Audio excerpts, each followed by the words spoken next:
सरस्वती नमस्तुभ्यं वरदे कामरूपिणी विद्यारंभं करिष्यामि सिद्धिर्भवतु मे सदा. Hi, how are you students? This is Nagaraj HP, lecturer in accountancy, Vishwamanava, PU College. In the previous video, we discussed about the interest on debentures and what is interest on debentures and what are the problems which is going to be comes under the case of the interest on debentures. Okay, and how the interest on debentures problem is to be solved. Okay. After that, the next concept is redemption of debentures.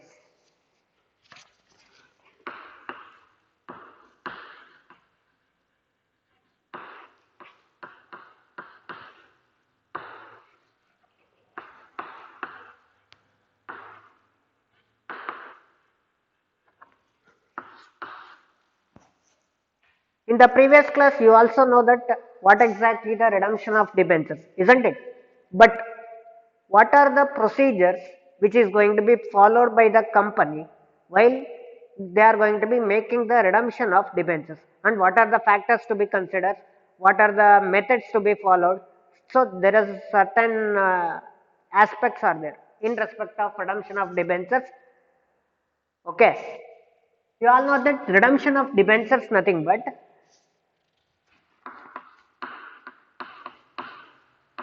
discharging the liability of the company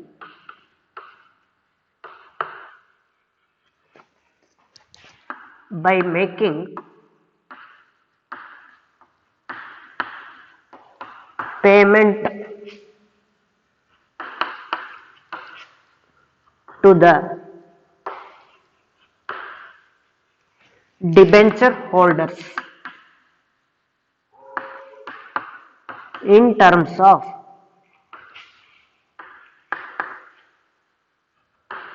issue of debentures. You all know that redemption of debentures nothing but discharging the liability. What exactly the discharging of liability are nothing but if the any company is going to be borrow the money from the public in the form of debentures, they are going to be make the repayment of debenture money to the debenture holders at the time of maturity. Okay. After that, payment making the payment to the debenture holders, the company's liability is going to be decreasing. Okay, for that process we are going to be call is discharging of liability. Discharging ಅಂದ್ರೆ ಆ ಹೊಣೆಗಾರಿಕೆನ ಕಡಿಮೆ ಮಾಡ್ಕೊಳ್ಳೋದು. ಹೊಣೆಗಾರಿಕೆನ ಹೇಗೆ ಕಮ್ಮಿ ಮಾಡ್ಕೊಂತಾರೆ ಅಂದ್ರೆ ಯಾವಾಗ debenture ಹೋಲ್ಡರ್ಸ್ಗೆ ಆ ಸಾಲದ ಅಮೌಂಟ್ ಅನ್ನ ಏನ್ ಮಾಡ್ತಾರೆ ವಾಪಸ್ ಮಾಡ್ತಾರೆ, ಅವಾಗ ಅವರ liability ಏನಾಗುತ್ತೆ ಕಡಿಮೆ ಆಗುತ್ತೆ. ಅದನ್ನ discharging of liability ಅಂತ ಕರಿತೇವೆ. In terms making the payment to the debenture holders in terms of issue of debentures. Keep it in mind, if the any company is going to be issue the debentures to the public, while issuing only they are going to be make the terms and conditions in respect of making payment to the debenture holders in the case of redemption. ಅಂದ್ರೆ issue time ಅಲ್ಲೇ ನಾವು ಯಾವ ರೀತಿ debentures ಅನ್ನ redeem ಮಾಡ್ತೀವಿ ಅನ್ನೋದನ್ನ company ಏನ್ ಮಾಡುತ್ತೆ ಅದನ್ನ ಹೇಳುತ್ತೆ, ಟರ್ಮ್ಸ್ ಆಫ್ ಇಶ್ಯೂಸ್ ಅಲ್ಲಿ ಬರುತ್ತೆ. ಟರ್ಮ್ಸ್ ಆಫ್ ಇಶ್ಯೂಸ್ ಅಲ್ಲಿ ಏನ್ ಬರುತ್ತೆ, ನಾನು ಕಂಪನಿ ಆದವರು ಡಿಬೆಂಚರ್ಸ್ ಅನ್ನ ಪಾರಲ್ಲಾದ್ರೂ ಇಶ್ಯೂ ಮಾಡ್ಬೋದು, ಪ್ರೀಮಿಯಂ ಅಲ್ಲಾದ್ರೂ ಇಶ್ಯೂ ಮಾಡ್ಬೋದು, ಡಿಸ್ಕೌಂಟ್ ಅಲ್ಲಾದ್ರೂ ಇಶ್ಯೂ ಮಾಡ್ಬೋದು. ಬಟ್ ಟರ್ಮ್ಸ್ ಆಫ್ ಇಶ್ಯೂಸ್ ಅಲ್ಲಿ ಇಶ್ಯೂ ಮಾಡ್ಬೇಕಾದ್ರೆ ನಾವ್ ಯಾವ ರೀತಿ ರಿಡಮ್ಷನ್ ಮಾಡ್ತೀವಿ ಅಂತಾನು ಹೇಳ್ತಾರೆ. ಅಂದ್ರೆ ಒಂದು ಡಿಬೆಂಚರ್ಸ್ ನ ರಿಡೀಮ್ ಮಾಡೋದಾದ್ರೆ ನಿಮಗೆ ಗೊತ್ತಿದೆ, ಒಂದು ಪಾರಲ್ ರಿಡೀಮ್ ಮಾಡ್ಬೋದು ಅಥವಾ ಪ್ರೀಮಿಯಂ ಅಲ್ಲಾದ್ರೂ ರಿಡೀಮ್ ಮಾಡ್ಬೋದು. But keep it in mind, the debentures are not going to be never redeemed in case of discount. Debentures ಅನ್ನ ಎರಡರಲ್ಲಿ ಮಾತ್ರ ನಾವು ರಿಡೀಮ್ ಮಾಡ್ಬೋದು, ಒಂದು ಪಾರಲ್ಲಿ ರಿಡೀಮ್ ಮಾಡ್ಬೋದು ಅಥವಾ ಪ್ರೀಮಿಯಂ ಅಲ್ಲಿ ರಿಡೀಮ್ ಮಾಡ್ಬೋದು. ಯಾವುದೇ ಕಾರಣಕ್ಕೂ ಡಿಸ್ಕೌಂಟ್ ಅಲ್ಲಿ ನಾವು ರಿಡೀಮ್ ಮಾಡ್ಲಿಕ್ಕೆ ಬರೋದಿಲ್ಲ. ಸೊ ಆ ತರ ಟರ್ಮ್ಸ್ ಆಫ್ ಇಶ್ಯೂಸ್ ಅನ್ನ ಅವರು ಇಶ್ಯೂ ಟೈಮ್ ಅಲ್ಲೇ ರಿಡಮ್ಷನ್ ಬಗ್ಗೆ ಅವ್ರು ಹೇಳಿರ್ತಾರೆ. ಇದನ್ನ ನಾವೇನಂತ ಕರಿತೀವಿ, redemption of debentures. Okay, so redemption of debentures is going to be made on 4 types, that is methods of redemption.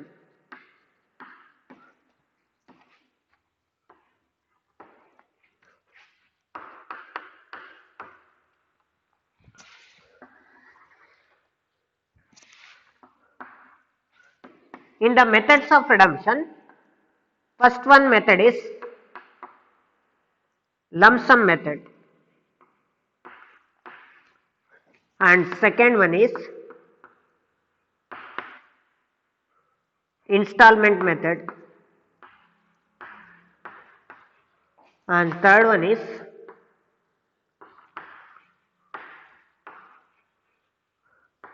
purchase of debentures in open market, and last one is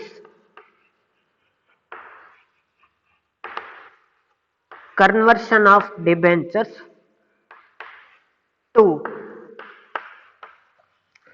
shares or new debentures. Share. You all know that what exactly the redemption of debentures. Redemption of debentures ಅಂದ್ರೆ ಏನು ಅಂತ ಗೊತ್ತಾಯ್ತು. ಹಾಗಾದ್ರೆ debentures ಅನ್ನ ನಾವು redeem ಮಾಡಬೇಕು ಅಂದ್ರೆ ಯಾವ ಮೆಥಡ್ಸ್ ಅಲ್ಲಿ ನಾವು ರಿಡೀಮ್ ಮಾಡ್ತೀವಿ? Which are the methods to be followed while making the redemption of debentures? Under that, the first one method is lump sum method. Okay, and second one is installment method, and third one is purchase of debentures in open market, and fourth one is conversion of debentures into shares or new debentures. Keep it in mind, debentures are going to be converted into shares. That is which type of share? Preference or equity? You have to keep it in mind, the debentures is going to be converted into shares, that exactly the equity shares only, that too convertible debentures. Convertible debentures ಅನ್ನ ಮಾತ್ರ ನಾವು shares ಅನ್ನಾಗಿ convert ಮಾಡಬಹುದು. Apart from that non convertible debentures ಅಂದ್ರೆ convertible debentures ಹೊರತಾಗಿ ಬೇರೆ ಏನಾದ್ರು debentures ಇದ್ರೆ ಅದನ್ನ ಯಾವುದೇ ಕಾರಣಕ್ಕೂ ನಾವು ಈಕ್ವಿಟೀಸ್ ಆಗಿ ಕನ್ವರ್ಟ್ ಮಾಡ್ಲಿಕ್ಕೆ ಬರಲ್ಲ.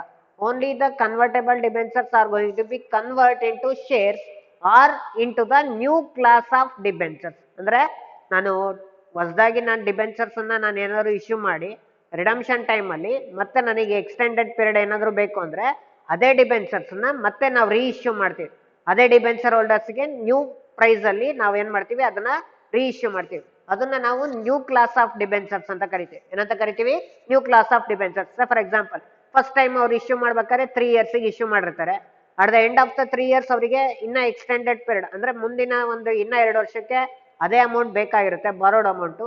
ಅವಾಗ ಏನ್ ಮಾಡ್ತಾರೆ ಅಂದ್ರೆ ಅದೇ 100 rupees ಫೇಸ್ ವ್ಯಾಲ್ಯೂ ಇತ್ತು ಅಂದ್ರೆ ಅದನ್ನ ನೆಕ್ಸ್ಟ್ ಅವ್ರು ಏನ್ ಮಾಡ್ತಾರೆ, ರೀಪ್ರೈಸ್ ಮಾಡ್ತಾರೆ. ಅಂದ್ರೆ 100 rupees ಇದ್ದಿದ್ದು 110 ರೂಪಾಯಿ ಮಾಡ್ಬೋದು, ಅಥವಾ 120 ರೂಪಾಯಿ ಮಾಡ್ಬೋದು, ಅಥವಾ 80 ರೂಪಾಯಿ ಮಾಡ್ಬೋದು.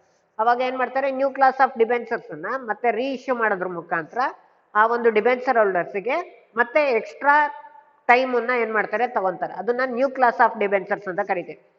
R else the any debenture holders can have the rights to make conversion of the debentures into equity debenture.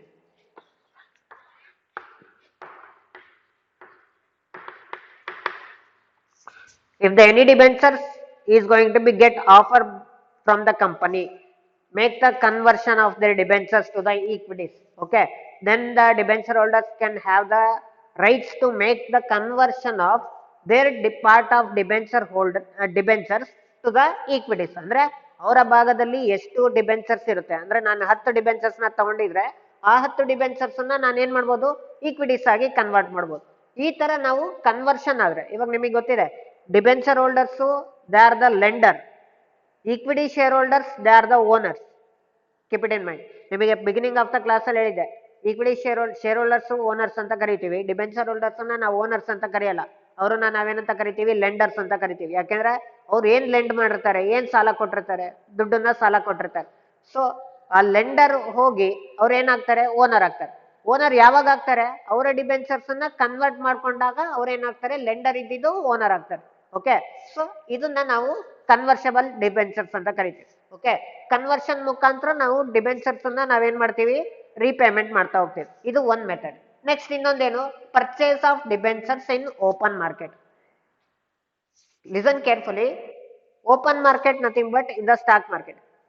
Any company is going to be have the rights to make the purchase of its own debentures. ಅಂದ್ರೆ ಯಾವುದೇ ಒಂದು company ತನ್ನ ಒಂದು own debentures ಅನ್ನ open market ಅಲ್ಲಿ debenture holders ಇಂದ purchase ಮಾಡ್ಬೋದು. ಇವಾಗ ನಾನು ABC ಅನ್ನೋ 3 ಡಿಬೆಂಚರ್ ಹೋಲ್ಡರ್ಸ್ ಗೆ ನಾನು ಡಿಬೆಂಚರ್ಸ್ ಅನ್ನ ಇಶ್ಯೂ ಮಾಡಿರ್ತೀನಿ. ಎ ಅನ್ನೋನಿಗೆ ಇಶ್ಯೂ ಮಾಡಿರ್ತೀನಿ, ಬಿ ಅನ್ನೋನಿಗೆ ಇಶ್ಯೂ ಮಾಡಿರ್ತೀನಿ, ಸಿ ಅನ್ನೋನಿಗೆ ಇಶ್ಯೂ ಮಾಡಿರ್ತೀನಿ. ಆ 3 ಜನದ ಹತ್ರ ಕಂಪನಿ ಏನ್ ಮಾಡ್ಬೋದು, ಪರ್ಚೇಸ್ ಮಾಡ್ಬೋದು. ಪರ್ಚೇಸ್ ಮಾಡಿದ್ರೆ ಅವಾಗ ಡಿಬೆಂಚರ್ ಹೋಲ್ಡರ್ಸ್ ಹತ್ರ ಇದ್ದಿದ್ದ ಡಿಬೆಂಚರ್ಸ್ ಯಾರ ಹತ್ರ ಬರುತ್ತೆ, ಕಂಪನಿಗೆ ಬರುತ್ತೆ. ಕಂಪನಿ ಹತ್ರ ಇದ್ದಿದ್ದ ಹಣ ಯಾರಿಗೆ ಹೋಗುತ್ತೆ, ಆ ಪರ್ಸನ್ಸಿಗೆ ಹೋಗುತ್ತೆ. A person, B person, C person. ಅವಾಗ ಡಿಬೆಂಚರ್ಸ್ ನಾವು ರೀಪೇಮೆಂಟ್ ಮಾಡಿದಾಗ ಆಯ್ತಾ. ಸೊ ಇದನ್ನ ಪರ್ಚೇಸ್ ಮಾಡೋದ್ರ ಮುಖಾಂತರ ತನ್ನದೇ ಕಂಪನಿಯ ಡಿಬೆಂಚರ್ಸ್ ಕಂಪನಿ ಓಪನ್ ಮಾರ್ಕೆಟ್ ಅಲ್ಲಿ ಬಿಡ್ ಮುಖಾಂತರ ಅವ್ರು ಏನ್ ಮಾಡ್ತಾರೆ, ಅದನ್ನ ಪರ್ಚೇಸ್ ಮಾಡ್ತಾ ಹೋಗ್ತಾರೆ. ಅದನ್ನ purchase of debentures in open market ಅಂತ ಕರಿತೀವಿ. By the purchasing of its debentures from the open market, from debentures, the company is also going to be make the redemption of debentures. Okay, ಈ ತರ ಒಂದು method ಅಲ್ಲೂ company ಏನ್ ಮಾಡುತ್ತೆ, debentures redeem ಮಾಡುತ್ತೆ. Keep it in mind, already issue ಮಾಡಿರ್ತಕ್ಕಂಥ debentures debenture holders ಇಂದ company ಏನ್ ಮಾಡುತ್ತೆ, ತನ್ನ ಒಂದು ಡಿಬೆಂಚರ್ಸ್ ಪರ್ಚೇಸ್ ಮಾಡುತ್ತೆ. ಆ ಪರ್ಚೇಸ್ ಯಾವಾಗ ಮಾಡ್ತಾರೆ ಅಂದ್ರೆ, ಎಲ್ಲಿ ಮಾಡ್ತಾರೆ ಅಂದ್ರೆ ಓಪನ್ ಮಾರ್ಕೆಟ್ ಅಲ್ಲಿ. ಓಪನ್ ಮಾರ್ಕೆಟ್ ಅಲ್ಲಿ ಅವ್ರ ಏನ್ ಮಾಡ್ತಾರೆ, ಬಿಡ್ ಮುಖಾಂತರ ಅವ್ರ ಏನ್ ಮಾಡ್ತಾರೆ, ಡಿಬೆಂಚರ್ಸ್ ರೀಪರ್ಚೇಸ್ ಮಾಡ್ತಾರೆ. ಸೊ ಅವಾಗ ನಮಗೆ ರಿಡಂಪ್ಷನ್ ಮಾಡೋಕೆ ಒಂದು ಸಾಧ್ಯ ಆಗುತ್ತೆ. So this is also another method in respect of redemption of debentures. And next one is instalment method. ಸಿಯರ್ ಇನ್ಸ್ಟಾಲ್ಮೆಂಟ್ ಮೆಥಡ್ ನಾವು ಇನ್ನೊಂದು ಲಾಟ್ ಮೆಥಡ್ ಅಂತ ಕರಿತೀವಿ. Installment method is also called as lot method. By making the lot, they are going to be repayment the debenture money to the debenture holders on the basis of installments, or in the case of lot. Say for example, if the any company is going to be have the loan borrowed of 1 lakh, 1 lakh debenture capital ಇರುತ್ತೆ ಅಂತ ಅನ್ಕೊಳ್ಳಿ. Debenture ಬಾರೋಡ್ ಮನಿ ಎಷ್ಟಿರುತ್ತೆ, 1 ಲಕ್ಷ. ಅದನ್ನ 5 years period ಇರುತ್ತೆ. 5 years period ಇದ್ದಾಗ maturity period ಎಷ್ಟು, 5 ವರ್ಷ. Borrowed money ಎಷ್ಟು, 1 lakh. Okay, they are going to be make the 4 equal installments. ಅವರು 4 ಈಕ್ವಲ್ ಇನ್ಸ್ಟಾಲ್ಮೆಂಟ್ ಅಲ್ಲಿ ಅವ್ರೇನ್ ಮಾಡ್ತಾರೆ, ಡಿಬೆಂಚರ್ಸ್ ಅಮೌಂಟ್ ಡಿಬೆಂಚರ್ ಹೋಲ್ಡರ್ಸ್ ಗೆ ಪೇಮೆಂಟ್ ಮಾಡಬೇಕು ಅಂತ ಇದ್ ಮಾಡಿದ್ರೆ, ಅವಾಗ 1 lakh ಡಿವೈಡೆಡ್ ಬೈ 4 ಅಂದ್ರೆ ಎಷ್ಟಾಗುತ್ತೆ, 25,000. ಒಂದು ಇನ್ಸ್ಟಾಲ್ಮೆಂಟ್ ಗೆ ಎಷ್ಟಾಗುತ್ತೆ, 25,000. ಅಂದ್ರೆ ಇನ್ಸ್ಟಾಲ್ಮೆಂಟ್ ಅಂತನಾದ್ರೂ ಕರಿಬಹುದು ಅಥವಾ ಲಾಟ್ ಅಂತನಾದ್ರೂ ಕರಿಬಹುದು. ಪ್ರತಿ ಇನ್ಸ್ಟಾಲ್ಮೆಂಟ್ ಗೆ 25,000 ಅವ್ರೇನ್ ಮಾಡ್ತಾರೆ, ಅರ್ಥ ಮೆಚುರಿಟಿ ಪೀರಿಯಡ್ ಅಂದ್ರೆ ಎಲ್ಲಿ ತನಕ ಆ ಮೆಚುರಿಟಿ ಪೀರಿಯಡ್ ಇರುತ್ತೆ ಅಲ್ಲಿ ತನಕನು ಆ ಅಮೌಂಟ್ ಏನ್ ಮಾಡ್ತಾರೆ, 25,000 ಹಂಗೆ ರೀಪೇಮೆಂಟ್ ಮಾಡ್ತಾ ಹೋಗ್ತಾರೆ. ಯಾರಿಗೆ ರೀಪೇಮೆಂಟ್ ಮಾಡ್ತಾರೆ, debenture holders. Means at the end of first year they are going to be pay the 25,000, and at the end of second year they are going to be pay the remaining 25,000.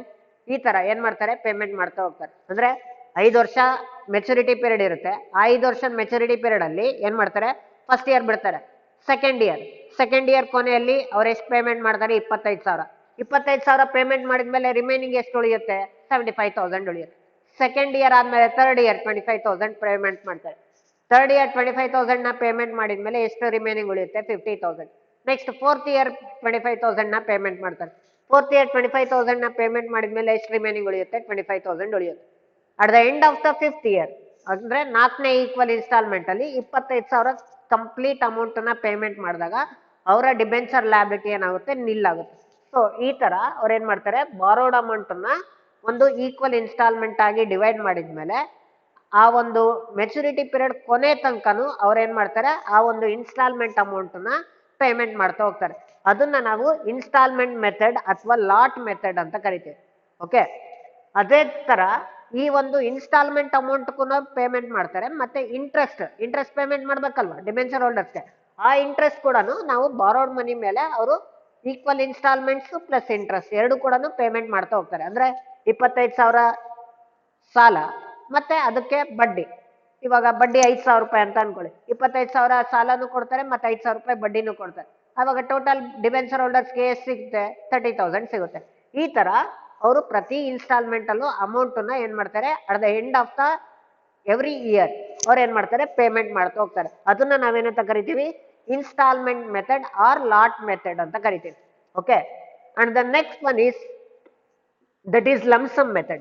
Keep it in mind, the lump sum method, it is a common method which is going to be used by the any company in which the companies usually make the repayment of the debenture money to the debenture holders only at the time of maturity period. ಅಂದ್ರೆ ಇವಾಗ 1 ಲಕ್ಷ ರೂಪಾಯಿ ನಾನು ಸಾಲ ತಗೊಂಡಿದ್ದೀನಿ, ಅದಕ್ಕೆ 5 ವರ್ಷ ನಾನು maturity period ಇದೆ ಅಂದ್ರೆ ಡಿಬೆಂಚರ್ ಹೋಲ್ಡರ್ಸಿಗೆ ಯಾವಾಗ ಹಣ ಸಿಗುತ್ತೆ ಅಂದ್ರೆ ಆ 5 ವರ್ಷ ಮೆಚುರಿಟಿ ಪೀರಿಯಡ್ ಏನಿರುತ್ತಲ್ಲ ಆ 5 ವರ್ಷ ಮೆಚುರಿಟಿ ಪೀರಿಯಡ್ ನ ಕೊನೆಯಲ್ಲೇ ಅವರಿಗೆ ಆ ಒಂದು ಕಂಪ್ಲೀಟ್ ಅಮೌಂಟ್ ಅಂದ್ರೆ ಫುಲ್ ಅಮೌಂಟ್ ಅವಾಗ ಸಿಗುತ್ತೆ. ಅದನ್ನ ನಾವೇನಂತ ಕರಿತೀವಿ, ಲಂಸಮ್ ಮೆಥಡ್ ಅಂದ್ರೆ. ಅಂದ್ರೆ hole amount of debentures is going to be paid to the debenture holders only at the time of maturity period. So that method we are going to be called as lump sum method. Keep it in mind, debentures are going to be redemption on the 4 methods. That is, the first one is lump sum method, second one is installment method or lot method, and third one is purchase of debentures in the open market, and fourth one is conversion of debentures to the equities or new class of debentures. In that, you have to keep it in mind that debentures are going to be converted into new class of debentures, or it may be the equities, that to convertible debentures only. So this is all about the methods of redemption and what exactly the redemption of debentures. Okay. So the next one is, what are the factors to be followed while making the redemption of debentures?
Okay. The next one concept is factors to be considered while redemption of debentures. Under that, first one is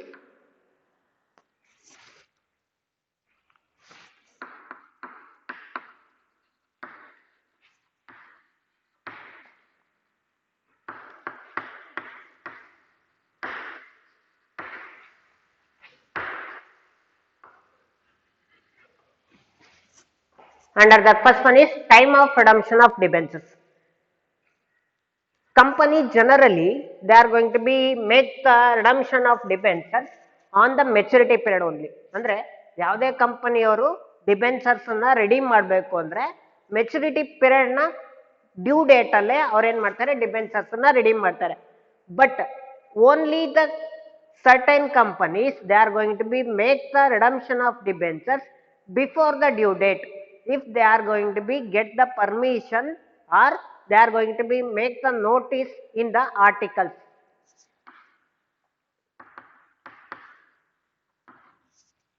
Only the company which is going to be have the statement in its articles, ಅಂದ್ರೆ articles ಅಂದ್ರೆ ನಿಮಗೆ ಗೊತ್ತಾಗುತ್ತೆ, articles of association. ಯಾವುದೇ ಒಂದು ಕಂಪನಿಯಲ್ಲಿ articles of association ಅಲ್ಲಿ ಅವ್ರೇನಾದ್ರೂ mention ಮಾಡಿದ್ರೆ ಏನಂತ ಮೆನ್ಷನ್ ಮಾಡಬೇಕು, ಡ್ಯೂ ಡೇಟಿಗಾದ್ರೂ ಡಿಬೆಂಚರ್ಸ್ ನ ರೆಡಿ ಮಾಡ್ಬೋದು, ಅಥವಾ ಬಿಫೋರ್ ದ ಡ್ಯೂ ಡೇಟ್ ಅಂದ್ರೆ ಆ ಡ್ಯೂ ಡೇಟ್ ನ ಕಿನ್ನ ಮುಂಚೆನೆ ಅವ್ರೇನಾದ್ರೂ ಡಿಬೆಂಚರ್ಸ್ ನ ಅಮೌಂಟ್ ನ ಏನಾದ್ರು ರಿಡೀಮ್ ಮಾಡಬೇಕು ಅಂತ ಏನಾದ್ರು ಆರ್ಟಿಕಲ್ಸ್ ಅಲ್ಲಿ ಇದ್ರೆ ಮಾತ್ರ ಅವರು ಡ್ಯೂ ಡೇಟ್ ಕಿನ್ನ ಮುಂಚೆ ಏನ್ ಮಾಡ್ಬೋದು, ಡಿಬೆಂಚರ್ಸ್ ಅನ್ನ ರಿಡೀಮ್ ಮಾಡ್ಬೋದು. If there is no statement in the articles they have to be make the debentures redemption on the due date only. ಅಂದ್ರೆ ಆರ್ಟಿಕಲ್ಸ್ ಅಲ್ಲಿ ಇಲ್ಲ ಅಂದ್ರೆ ಅವಾಗ ಡಿಬೆಂಚರ್ಸ್ ಅನ್ನ ರಿಡೀಮ್ ಮಾಡೋದು ಯಾವಾಗ ರಿಡೀಮ್ ಮಾಡ್ಬೇಕು ಅಂದ್ರೆ ಡ್ಯೂ ಡೇಟ್ಗೆ ಮಾತ್ರನೇ ಡಿಬೆಂಚರ್ಸ್ ಅನ್ನ ರಿಡೀಮ್ ಮಾಡ್ಬೇಕು.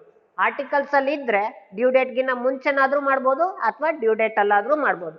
If there is only the permission which is going to be get in the articles of its company. Okay, ಇದು time of redemption of the debentures. ಇದು first one factor. And the second one factor is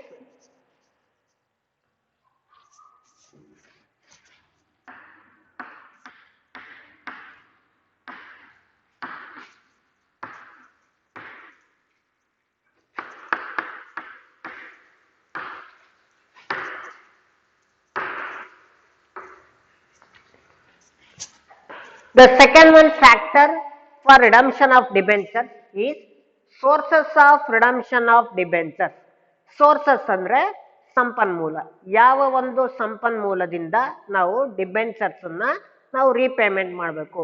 ನೀನು debentures ಅನ್ನ ನೀನು issue ಮಾಡ್ದಪ್ಪ, ನೀನು ಸಾಲ ಬಂತು, ನೀನು ಆ ಸಾಲನ ಯೂಸ್ ಮಾಡ್ಕೊಂಡು ಬಿಸ್ನೆಸ್ ಮಾಡ್ತಾ ಇದೀಯ. ಮೆಚುರಿಟಿ ಪೀರಿಯಡ್ ಬಂದ್ಬಿಡ್ತು. ಮೆಚುರಿಟಿ ಪೀರಿಯಡ್ ಅಂದ್ರೆ ಅವಧಿ ಬಂದ್ಬಿಡ್ತು. ಅವಧಿ ಮುಗಿಯೋ ಟೈಮಲ್ಲಿ ನೀನು ಆ ಸಾಲನ ನೀನು ವಾಪಸ್ ಕೊಡಬೇಕು. ಸಾಲನ ವಾಪಸ್ ಕೊಡಬೇಕು ಅಂದ್ರೆ ನಿನ್ನ ಹತ್ರ ಹಣ ಇರಬೇಕು. Okay, if you need to make the repayment of loan, you have to have the certain money. Okay, if you have the certain sources only, then you are going to be able to make the repayment of debentures.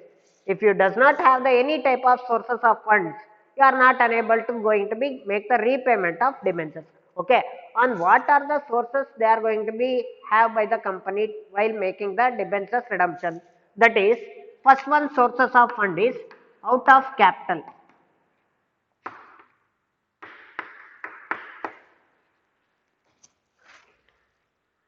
First one sources of fund is out of capital. Listen here. If the company which is going to be exempted in creation of DRR, those companies is exempted in creation of DRR. DRR ಅಂದ್ರೆ debenture redemption reserves ಅಂತ. DRR ಅಂದ್ರೆ ಏನು? Debenture redemption reserves. Debenture redemption reserves ಅಂದ್ರೆ ಏನು sir? Debenture redemption reserves, it is the reserves which is going to be created by the company by the help of profit of the company. See, if the any company is going to be earning the profit, on the profit they have to create the certain reserves. That reserve we are going to be called as debenture redemption reserve. That DRR that DRR is going to be used by the company for the making of redemption of debentures only. ಅಂದ್ರೆ ಪ್ರತಿ ವರ್ಷ profit ಬರುತ್ತೆ. ಆ profit ಅಲ್ಲಿ certain part ಅನ್ನ ನಾವು DRR ಆಗಿ create ಮಾಡ್ತೀವಿ. ಆ DRR ನ ನಾನು ಏನಕ್ಕೋಸ್ಕರ ಯೂಸ್ ಮಾಡ್ಕೊಂತೀನಿ? ರಿಡಂಪ್ಷನ್ಗೋಸ್ಕರ ಯೂಸ್ ಮಾಡ್ಕೊಂತೀನಿ. ಆದ್ರೆ ನೆನಪಿರ್ಲಿ, ಎಲ್ಲ ಒಂದು ಕಂಪನೀಸ್ ಅವರು DRR ನ ಕ್ರಿಯೇಟ್ ಮಾಡ್ಲಿಕ್ಕೆ ಬರಲ್ಲ. ಅಂದ್ರೆ ಡಿಬೆಂಚರ್ ರಿಡಂಪ್ಷನ್ ರಿಸರ್ವ್ಸ್ ನ ಕ್ರಿಯೇಟ್ ಮಾಡ್ಲಿಕ್ಕೆ ಬರಲ್ಲ. Only the company which is going to be exempted, sorry, only the company which is going to be have the rights to create the DRR, that company can make the redemption of its debentures from the DRR. ಹಾಗಾದ್ರೆ ಯಾವ ತರ companies ಅವರು debentures ನ DRR ನ create ಮಾಡ್ತಾರೆ ಅಂದ್ರೆ ನಾನ್ banking financial companies, NBFC ಅಂತ ಕರಿತೀವಿ. ಏನಂತ ಕರಿತೀವಿ? NBFC, non banking financial companies and housing finance, non banking financial companies ಆಗಿರ್ಬೋದು, ಹೌಸಿಂಗ್ ಫೈನಾನ್ಸ್ ಕಂಪನೀಸ್ ಆದ್ರೂ ಆಗಿರ್ಬೋದು, ಅಥವಾ ಮ್ಯಾನುಫ್ಯಾಕ್ಚರಿಂಗ್ ಅಂಡ್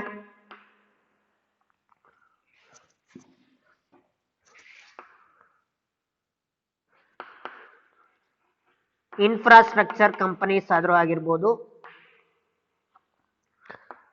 ರಿಜಿಸ್ಟರ್ಡ್ ಕಂಪನೀಸ್ ಆಗಿರ್ಬೋದು. Okay, these type of companies are only the eligible to make the creation of DRR. Non banking finance ಅಂದ್ರೆ ಹಣಕಾಸಿನ ಸಂಸ್ಥೆಗಳನ್ನು ಹೊರತುಪಡಿಸಿ, ಅಂದ್ರೆ ಬ್ಯಾಂಕಿಂಗ್ ಏನ್ ಟ್ರಾನ್ಸಾಕ್ಷನ್ಸ್ ನಡೀತಲ್ಲ, ಆ ಬ್ಯಾಂಕ್ ಟ್ರಾನ್ಸಾಕ್ಷನ್ ಬಿಟ್ಬಿಟ್ಟು ಏನ್ ಕಂಪನೀಸ್ ಇರುತ್ತೋ ಅಂತ ಒಂದು ನಾನ್ ಬ್ಯಾಂಕಿಂಗ್ ಕಂಪನೀಸ್ ಮತ್ತೆ ಹೌಸಿಂಗ್ ಫೈನಾನ್ಸ್ ಅಂದ್ರೆ ನಿಮಗೆ ಎಕ್ಸಾಂಪಲ್ ಹೇಳೋದಾದ್ರೆ H D F C bank ಕೇಳಿರ್ಬೋದು. H D F C long form ನಿಮಗೆ ಗೊತ್ತಿದೆ, ಹೌಸಿಂಗ್ ಡೆವಲಪ್ಮೆಂಟ್ ಫೈನಾನ್ಷಿಯಲ್ ಕಾರ್ಪೊರೇಷನ್. ಅದು ಹೌಸಿಂಗ್ ಫೈನಾನ್ಷಿಯಲ್ ಕಂಪನಿ. ಓಕೆ, ಈ ತರ ಹೌಸಿಂಗ್ ಫೈನಾನ್ಷಿಯಲ್ ಕಂಪನೀಸ್ ಆಗಿರ್ಬೋದು. N B F C non banking financial companies ಒಂದು public ಆದ್ರೂ ಆಗಿರ್ಲಿ, ಪ್ರೈವೇಟ್ ಆದ್ರೂ ಆಗಿರ್ಲಿ, whether the NBFC are going to be public or it may B the private. Okay, those type of NBFC they have to registered under the case of RBI and SEBI. Okay,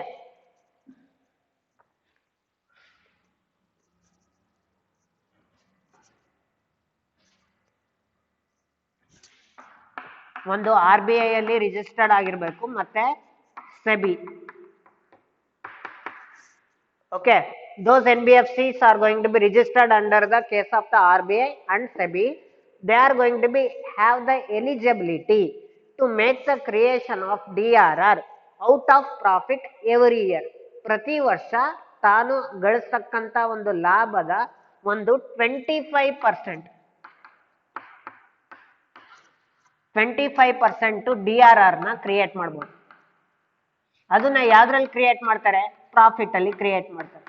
okay, so every companies are going to be registered under the case of the RBI and SEBI, that is non-banking financial companies and housing financial companies, manufacturing companies, infrastructure companies and registered companies under the case of SEBI Act. Okay, those companies are going to be have the eligibility to create the DRR on the outstanding liability of debentures in the profit of every year. Okay, ಪ್ರತಿ ವರ್ಷದ ಪ್ರಾಫಿಟಿನ 25% ಅಷ್ಟು DRR ನ ಅವರು create ಮಾಡ್ಬೋದು. ಇದು 25% ಇದು previous ನಿಮ್ಮ text book ಅಲ್ಲಿ NCERT ಟೆಕ್ಸ್ಟ್ ಬುಕ್ ಅಲ್ಲಿ ನೀವು ತೆಗೆದು ನೋಡ್ಬೋದು. ನಿಮಗೆ DRR ಎಷ್ಟು ಕ್ರಿಯೇಟ್ ಮಾಡಬೇಕು ಅಂತ ಇದೆ ಅಂದ್ರೆ ಔಟ್ಸ್ಟ್ಯಾಂಡಿಂಗ್ ಲಯಬಿಲಿಟಿ ಮೇಲೆ 25% ಅಂತ ಹೇಳಿದೆ. But keep it in mind, latest news ಪ್ರಕಾರ ಅಂದ್ರೆ ಒಂದು ತಿಂಗಳು ಕೆಳಗಡೆ ನಮಗೆ ಈ 25% ಅನ್ನ ಮಾಡಿಫಿಕೇಶನ್ ಮಾಡ್ಯಾರ, ಅಂದ್ರೆ ಅಪ್ಡೇಷನ್ಸ್ ಪ್ರಕಾರ, ಈಗಿನ ಮಾಹಿತಿ ಪ್ರಕಾರ. ಹಾಗಾದ್ರೆ 25% ಹೋಗಿ ಎಷ್ಟಾಗಿದೆ ಸರ್? 10% ಅಷ್ಟಿದೆ. DRR ನ ಎಷ್ಟು ಕ್ರಿಯೇಟ್ ಮಾಡ್ಬೋದು? 10% ಅಷ್ಟು ಮಾತ್ರ. ಅದು ನಿಮ್ಮ ಟೆಕ್ಸ್ಟ್ ಬುಕ್ ಅಲ್ಲಿ ಇಲ್ಲ, ಬಟ್ ಇದು ಅಪ್ಡೇಟೆಡ್ ಇನ್ಫಾರ್ಮೇಶನ್. ಟೆಕ್ಸ್ಟ್ ಬುಕ್ ಅಲ್ಲಿ ಎಷ್ಟಿದೆ ಅಂದ್ರೆ 25% ಇದೆ. ಅದು 2014 ಕಂಪನೀಸ್ ಆಕ್ಟ್ ಪ್ರಕಾರ 25% ಇದೆ. ಆ ಕಂಪನೀಸ್ ಆಕ್ಟ್ ಅನ್ನ ಮತ್ತೆ ಅದರಲ್ಲಿ ಚೇಂಜಸ್ ಮಾಡಿದ್ದಾರೆ. ಅದು ಎಷ್ಟು ಮಾಡ್ಯಾರೆ ಅಂದ್ರೆ 10% ಮಾಡ್ಯಾರೆ. ಇದು ಜನರಲ್ ನಾಲೆಡ್ಜಿಗೆ ಇರ್ಲಿ, ಮೈಂಡ್ ಅಲ್ಲಿ ಇರ್ಲಿ. ಬಟ್ ಟೆಕ್ಸ್ಟ್ ಬುಕ್ ಪ್ರಕಾರ ನಾವು ಫಾಲೋ ಮಾಡೋದಾದ್ರೆ ನಿಮಗೆ DRR ಎಷ್ಟು ಪರ್ಸೆಂಟ್ ಇದೆ? 25%. ಓಕೆ, 25% ಅನ್ನ ಅವ್ರೇನ್ ಮಾಡ್ತಾರೆ? DRR ನ ಕ್ರಿಯೇಟ್ ಮಾಡ್ತಾರೆ. ಯಾವ್ದ್ರಲ್ಲಿ ಕ್ರಿಯೇಟ್ ಮಾಡ್ತಾರೆ? ಪ್ರಾಫಿಟ್ ಅಲ್ಲಿ ಕ್ರಿಯೇಟ್ ಮಾಡ್ತಾರೆ ಪ್ರತಿ ವರ್ಷ. ಓಕೆ, ಯಾವ್ಯಾವ ಕಂಪನೀಸ್ ಅವರು? NBFC, housing finance, manufacturing and infrastructure and registered companies. Apart from that, those companies are purely financial companies are not have the eligibility to create the DRR. ಹಾಗಾದ್ರೆ DRR ನ ನಾವು redemption use ಮಾಡ್ತೀವಿ ಅಂತ ಹೇಳಿದ್ವಿ. ಅಂದ್ರೆ ನಾನು reserves ಪ್ರತಿ ವರ್ಷನೂ ನಾನು ರಿಸರ್ವ್ ನ ಒಂದಿಷ್ಟು ಬಂದಿರತಕ್ಕಂತ ಲಾಭದಲ್ಲಿ ಇಷ್ಟು ಹಣವನ್ನ ತೆಗೆದಿಡ್ತಾ ಇದ್ದೆ ಪ್ರತಿ ವರ್ಷನ. ಆ ತೆಗೆದಿಟ್ಟಿರ್ತಕ್ಕಂತ ಹಣನ ನಾನೇನ್ ಮಾಡಿದೆ? ರಿಡಂಪ್ಷನ್ಗೋಸ್ಕರ ಯೂಸ್ ಮಾಡಿದೆ. ಹಾಗಾದ್ರೆ DRR ನ ಕ್ರಿಯೇಟ್ ಮಾಡ್ಲಿಕ್ಕೆ ಬರಲ್ಲ ಅಂದ್ರೆ ಅಂತ ಕಂಪನೀಸ್ ಅವರು ಯಾವ ರೀತಿ ಡಿಬೆಂಚರ್ಸ್ ನ ರೆಡೀಮ್ ಮಾಡ್ತಾರೆ ಅಂದ್ರೆ, those companies are not going to be creating the DRR, they are going to be redeem the debentures out of their capital. Okay, ಅಂತ ಕಂಪನೀಸ್ ಅವರು DRR ನ ಕ್ರಿಯೇಟ್ ಮಾಡ್ಲಿಕ್ಕೆ ಬರಲ್ಲ ಅಂದ್ರೆ ಅವ್ರು ಏನ್ ಮಾಡ್ತಾರೆ? ಕ್ಯಾಪಿಟಲ್ ಅಲ್ಲೇ ಅವ್ರು ಏನ್ ಮಾಡ್ತಾರೆ? ಡಿಬೆಂಚರ್ಸ್ ನ ರಿಡಂಪ್ಷನ್ ಮಾಡ್ತಾರೆ. ಇದು out of capital first one. Okay, next out of profit ಅಂತ ಬಂದಾಗ they are going to be transfer the 100%.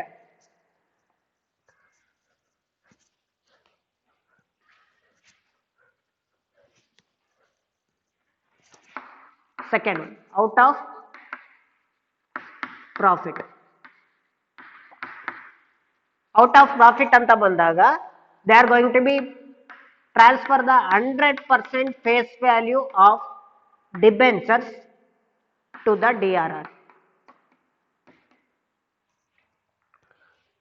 ಯಾವ ಕಂಪನೀಸ್ ಅವರು ಡಿ ಆರ್ ಆರ್ ನ ಕ್ರಿಯೇಟ್ ಮಾಡ್ಲಿಕ್ಕೆ ಅವರಿಗೆ ಎಲಿಜಿಬಿಲಿಟಿ ಇದೆ, ಅವ್ರೇನ್ ಮಾಡ್ತಾರೆ 100% ಆಫ್ ದ ಫೇಸ್ ವ್ಯಾಲ್ಯೂನ ಅಷ್ಟು ಅಮೌಂಟ್ನ ಏನ್ ಮಾಡ್ತಾರೆ ಡಿ ಆರ್ ಆರ್ಗೆ ಟ್ರಾನ್ಸ್ಫರ್ ಮಾಡ್ತಾರೆ.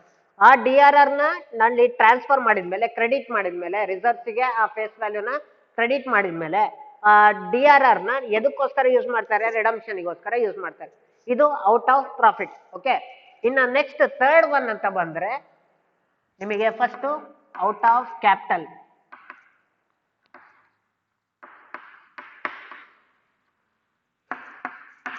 Third one out of capital as well.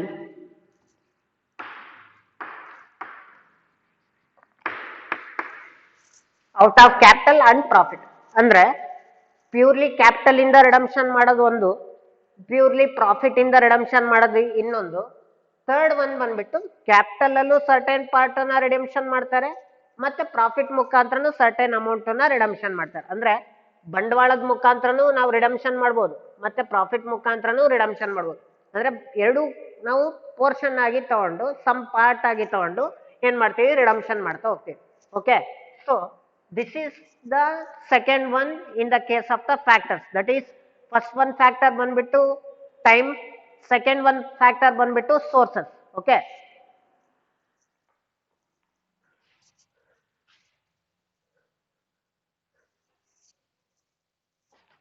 here DRR 25% create ಮಾಡಬೇಕು ಅಂತ ಹೇಳಿದೆ. This has to be create the DRR 25% out of their profit. Okay, after creating the DRR 25 out of 25% of the profit, they need to make the investment or deposit of this reserves.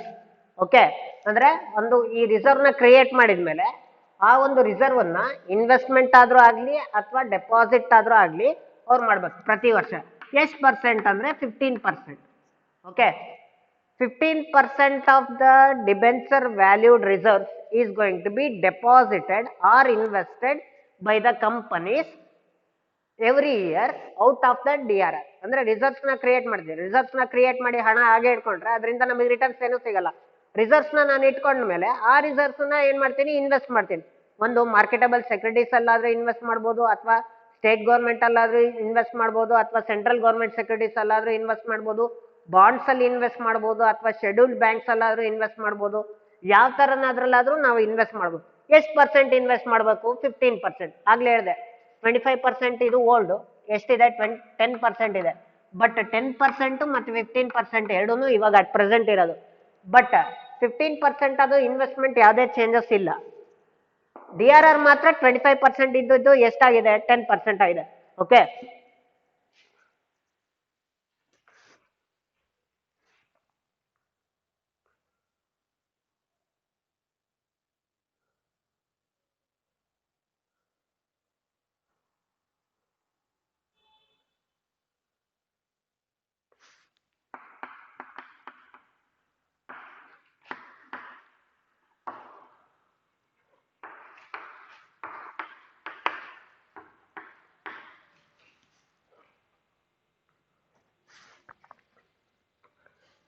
okay, here.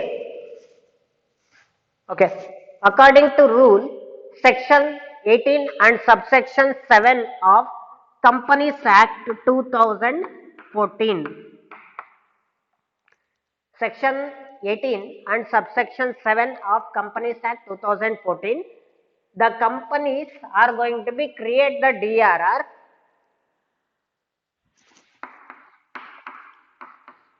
Every company has to create the DRR, and that DRR is going to be used for the purpose of redemption of debentures only. ಅಂದ್ರೆ DRR ನ redemption ಗೋಸ್ಕರ ಮಾತ್ರ ನಾವೇನ್ ಮಾಡ್ಬೇಕು, use ಮಾಡ್ಬೇಕು.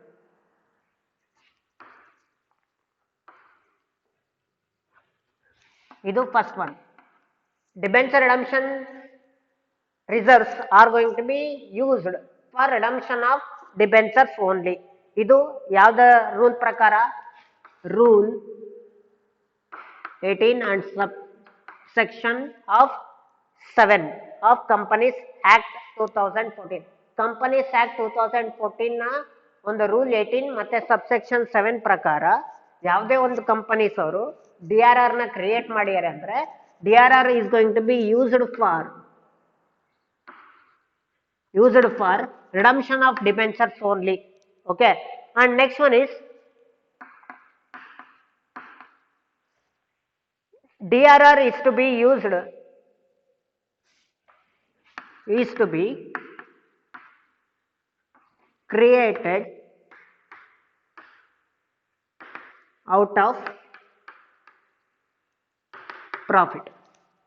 DRR is to be created out of profit. ಇದು second one condition.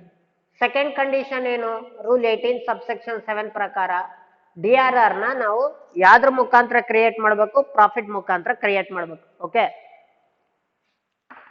Next, no DRR is required for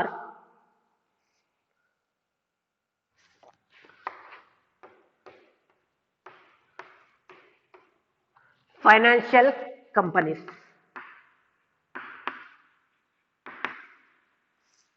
Financial companies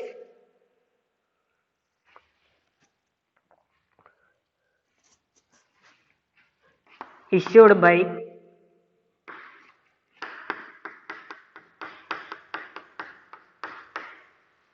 AIFI. Third condition ನೋಡಿ, no DRR is required for financial companies issued by AIFI. ಅಂದ್ರೆ ನಾನು ಆಗ್ಲೇ ಹೇಳಿದೆ, non banking financial companies ಅವರು DRR ನ create ಮಾಡ್ಬೋದು, financial companies ಅವರು create ಮಾಡಬಾರ್ದು ಅಂತ ಅಂದೆ. ಹಣಕಾಸಿನ ಸಂಸ್ಥೆಗಳು ಅಂತ ಏನಿದಾವೆ, all India financial institution, okay, ಅದನ್ನ AIFI ಅಂತ ಕರೀತಾರೆ. ಏನಂತ ಕರೀತಾರೆ? All India financial institutions. All India financial institutions ಅವ್ರು ಏನ್ ಮಾಡ್ತಾರೆ? ಅವರು ಏನಾದ್ರು ಡಿಬೆಂಚರ್ಸ್ ಅನ್ನ ಇಶ್ಯೂ ಮಾಡಿದ್ರೆ ಅಂತ ಒಂದು ಕಂಪನೀಸ್ ಅವರು, ಅಂತ ಒಂದು ಫೈನಾನ್ಷಿಯಲ್ ಇನ್ಸ್ಟಿಟ್ಯೂಷನ್ಸ್ ಅವರು ಯಾವುದೇ ಕಾರಣಕ್ಕೂ ಡಿಬೆಂಚರ್ಸ್ ಅನ್ನ, ರಿಸರ್ವ್ಸ್ ಅನ್ನ ಕ್ರಿಯೇಟ್ ಮಾಡ್ಲಿಕ್ಕೆ ಬರಲ್ಲ. ಹಾಗಾದ್ರೆ ಅವರು DRR ನ ಕ್ರಿಯೇಟ್ ಮಾಡ್ಲಿಲ್ಲ ಅಂದ್ರೆ ಅವರು ರಿಡಂಪ್ಷನ್ ಹೇಗ್ ಮಾಡ್ತಾರೆ sir?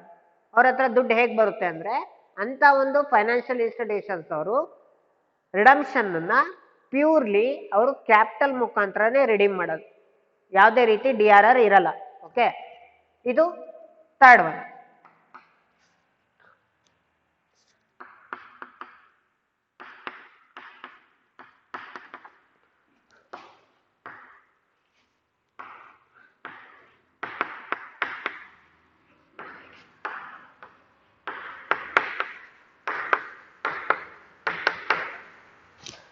For NBFC registered with RBI and SEBI,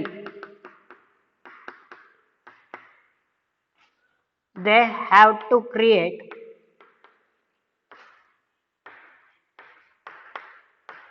DRR 25%. ಇಲ್ಲಿ ನೋಡಿ, ಯಾವುದೇ ಒಂದು ನಾನ್ ಬ್ಯಾಂಕಿಂಗ್ ಫೈನಾನ್ಷಿಯಲ್ ಕಂಪನೀಸ್ ಆಗಿರ್ಬೋದು, ರಿಜಿಸ್ಟರ್ಡ್ ಯಾವ್ದ್ರಲ್ಲಾಗಿರ್ಬೇಕು? RBI ಅಂತ SEBI. ಓಕೆ, ಇದು ನಾನ್ ಬ್ಯಾಂಕಿಂಗ್ ಫೈನಾನ್ಷಿಯಲ್ ಕಂಪನೀಸು ಮತ್ತೆ ಅದ್ರ ಜೊತೆಗೆ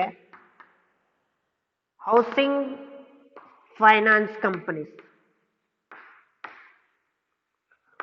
ನೋಡಿ, ಹೌಸಿಂಗ್ ಫೈನಾನ್ಸ್ ಕಂಪನೀಸ್ ಅವರು, ನಾನ್ ಬ್ಯಾಂಕಿಂಗ್ ಫೈನಾನ್ಷಿಯಲ್ ಕಂಪನೀಸ್ ಅವರು RBI ಅಂಡರ್ ಅಲ್ಲಿ ರಿಜಿಸ್ಟರ್ಡ್ ಆಗಿ, securities act of securities exchange board of India SEBI ಅಲ್ಲೂ ರಿಜಿಸ್ಟರ್ಡ್ ಆಗಿ, RBI ಅಲ್ಲೂ ರಿಜಿಸ್ಟರ್ಡ್ ಆದ್ರೆ ಅಂತ ಒಂದು NBFC ಅವರು DRR ನ ಕ್ರಿಯೇಟ್ ಮಾಡ್ಬೋದು. ಎಷ್ಟು ಪರ್ಸೆಂಟ್ ಕ್ರಿಯೇಟ್ ಮಾಡ್ಬೋದು? 25%. Okay,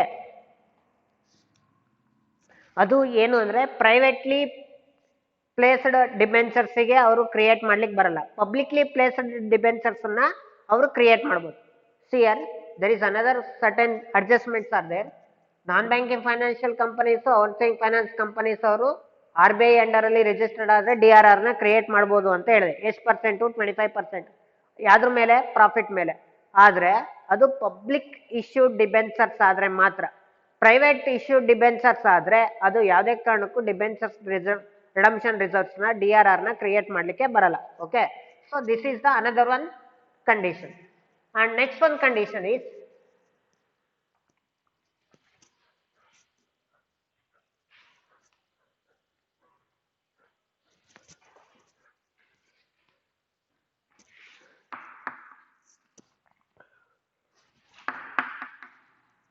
for manufacturing and constructions company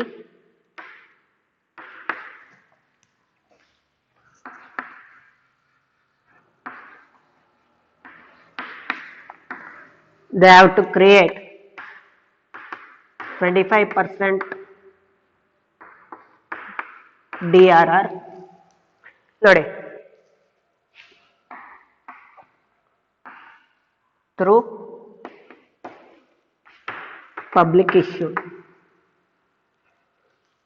manufacturing companies ಆದ್ರೂ ಆಗಿರ್ಬೋದು ಅಥವಾ ಕನ್ಸ್ಟ್ರಕ್ಷನ್ ಕಂಪನೀಸ್ ಆದ್ರೂ ಆಗಿರ್ಬೋದು, ಅವರು 25% DRR ನ ಪಬ್ಲಿಕ್ ಇಶ್ಯೂ ಮುಖಾಂತರ ಮಾಡಿದ್ರೆ, ಅಂತ ಒಂದು ಪಬ್ಲಿಕ್ ಇಶ್ಯೂ ಮುಖಾಂತರ ಮಾಡಿರ್ತಕ್ಕಂಥ ಡಿಬೆಂಚರ್ಸ್ ನ 25% DRR ನ ಕ್ರಿಯೇಟ್ ಮಾಡ್ಬೋದು. ಯಾರು ಕ್ರಿಯೇಟ್ ಮಾಡ್ಬೋದು? ಮ್ಯಾನುಫ್ಯಾಕ್ಚರಿಂಗ್ ಕಂಪನೀಸ್ ಮತ್ತೆ construction companies. This is the another adjustment. And next one is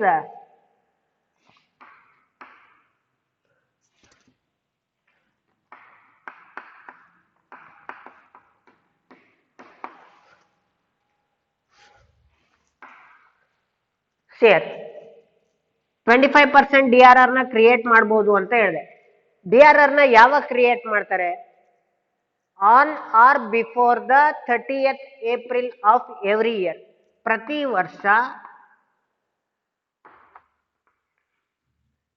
ವರ್ಷ DRR ನ ಯಾವಾಗ ಕ್ರಿಯೇಟ್ ಮಾಡ್ತಾರೆ ಅಂದ್ರೆ 30th April. ಓಕೆ, ಒಂದು 30 ಏಪ್ರಿಲ್ ಆಗಿರ್ಬೋದು ಅಥವಾ ಬಿಫೋರ್ ದ 30th April. ಆ ಒಂದು 30 ಏಪ್ರಿಲ್ ಒಳಗಡೆನೆ ಏನ್ ಮಾಡ್ಬೇಕು? DRR ನ ಕ್ರಿಯೇಟ್ ಮಾಡ್ಬೇಕು ಪ್ರತಿ ಒಂದು ಕಂಪನೀಸ್. ನೆಕ್ಸ್ಟ್, ಆಗ್ಲೇ DRR ನ ಕ್ರಿಯೇಟ್ ಮಾಡಿದ್ಮೇಲೆ ಅದನ್ನ ಏನ್ ಮಾಡ್ಬೇಕು ಅಂತ ಹೇಳಿದೆ? ಇನ್ವೆಸ್ಟ್ ಮಾಡ್ಬೇಕು. Investment or deposit of DRR 15% made in bonds, securities,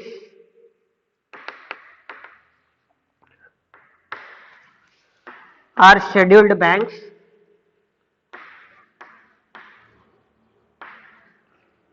on or before 31st March every year. ಇಲ್ಲಿ ನೋಡಿ, DRR ನ ಕ್ರಿಯೇಟ್ ಮಾಡೋದು ಯಾವಾಗ? April 30th. ಓಕೆ, ಅದೇ DRR ನ 15% ಇನ್ವೆಸ್ಟ್ ಮಾಡಬೇಕು ಅಂದ್ರೆ ಎಲ್ಲಿ ಇನ್ವೆಸ್ಟ್ ಮಾಡ್ತೀವಿ? ಒಂದು ಬಾಂಡ್ಸ್ ಅಲ್ಲಿ ಇನ್ವೆಸ್ಟ್ ಮಾಡ್ತೀವಿ ಅಥವಾ ಸೆಕ್ಯೂರಿಟೀಸ್ ಅಲ್ಲಿ ಇನ್ವೆಸ್ಟ್ ಮಾಡ್ತೀವಿ. ಸೆಕ್ಯೂರಿಟೀಸ್ ಅಂದ್ರೆ ಯಾವುದು? ಒಂದು ಸ್ಟೇಟ್ ಗೌರ್ಮೆಂಟ್ ಸೆಕ್ಯೂರಿಟಿ ಆಗಿರ್ಬೋದು ಅಥವಾ ಸೆಂಟ್ರಲ್ ಗೌರ್ಮೆಂಟ್ ಸೆಕ್ಯೂರಿಟೀಸ್ ಆದ್ರೂ ಆಗಿರ್ಬೋದು ಅಥವಾ ಯಾವುದೇ ಒಂದು ಶೆಡ್ಯೂಲ್ಡ್ ಬ್ಯಾಂಕ್ಸ್ ಆದ್ರೂ ಆಗಿರ್ಬೋದು. ಆ ಇಷ್ಟು ಇದರಲ್ಲಿ ನಾವೇನ್ ಮಾಡ್ತೀವಿ? DRR ನ 15% ಅಷ್ಟು ಅಮೌಂಟ್ ನ ನಾವೇನ್ ಮಾಡ್ತೀವಿ? ಇನ್ವೆಸ್ಟ್ ಮಾಡ್ತೀವಿ. ಅದು ಇನ್ವೆಸ್ಟ್ ಮಾಡೋದು ಯಾವಾಗ? 31st March of every year. DRR ನ ಕ್ರಿಯೇಟ್ ಮಾಡೋದು April 30, ಇನ್ವೆಸ್ಟ್ಮೆಂಟ್ ಮಾಡೋದು ಅದನ್ನ ನಾವು 31st March. ಅದನ್ನ ಇನ್ವೆಸ್ಟ್ಮೆಂಟ್ ಮಾಡೋದನ್ನ ನಾವೇನಂತ ಕರಿತೀವಿ? DRFI ಅಂತ ಕರಿತೀವಿ. ಏನಂತ ಕರಿತೀವಿ? DRFI, debenture redemption fund investment. That redemption reserves is going to be invested in the marketable securities, or it may be the bonds, or it may be in the scheduled banks.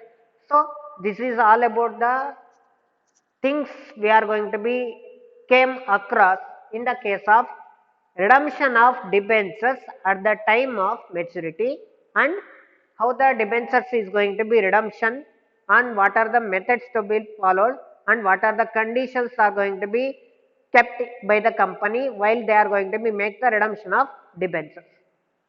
Thank you.